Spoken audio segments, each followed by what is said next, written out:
Ja bih iskoristio pre svega priliku da svim ljudima u Crnoj Gori, svim ljubiteljima fudbala, posebno našim navijačima i simpatizerima, čestitam sretnu Novu godinu i praznike. Počinjemo danas, da poželim i mojim igračima i svim članovima stručnog štaba i dobro zdravlje i uspešnu polusezonu i nadam se da ćemo na kraju ispuniti one ciljeve koje smo postavili ispred sebe na početku. Prošlo je gotovo 4 nedelje od poslednje utakmice, evo sutra je tačno mesec dana od kako smo odigrali poslednju utakmicu protiv Mladosti.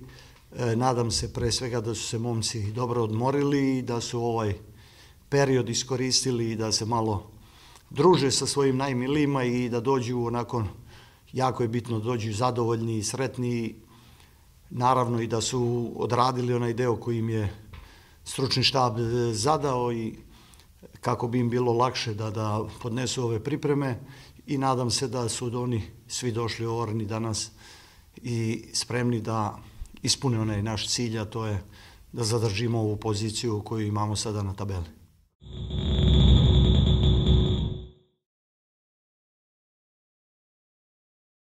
Pripreme su podeljene na neka 3 dela. Prvi deo počinjemo danas, kažemo, ovde ćemo raditi do 21. na našem kampu, 22. odlazimo za Antaliju, tamo ćemo biti do 3. februara i onda će posle 2 dana slobodna koji će imati igrači kad se vratimo uslediti 3. deo i završni deo priprema do prve utakmice 17. kako je sada po rasporedu.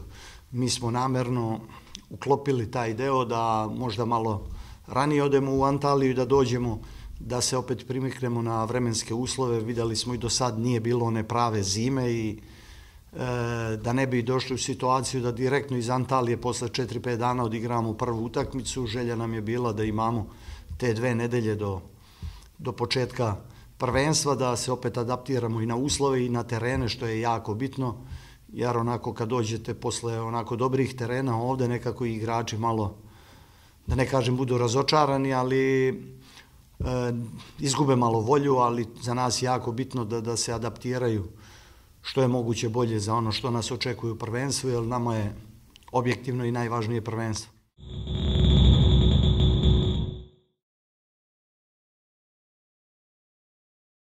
Pa prelazni rok još zvanično nije ni počeo, mi smo već 2 igrača doveli, to su Igor Ivanović koji je dobro poznat i kod nas ovde u klubu i u Crnoj Gori i Stefan Vukčević. To su 2 nova igrača koje su za sada došla, bit će sigurno i nekih odlazaka, bit će verovatno još i dolazaka, ali o tome će više sportski direktor kad dođe vreme. Nadam se da će se svi oni koji dođu i ovi momci koji odu da će se uklopiti u te nove klubove i još jednom želim svima puno uspeha i sreće.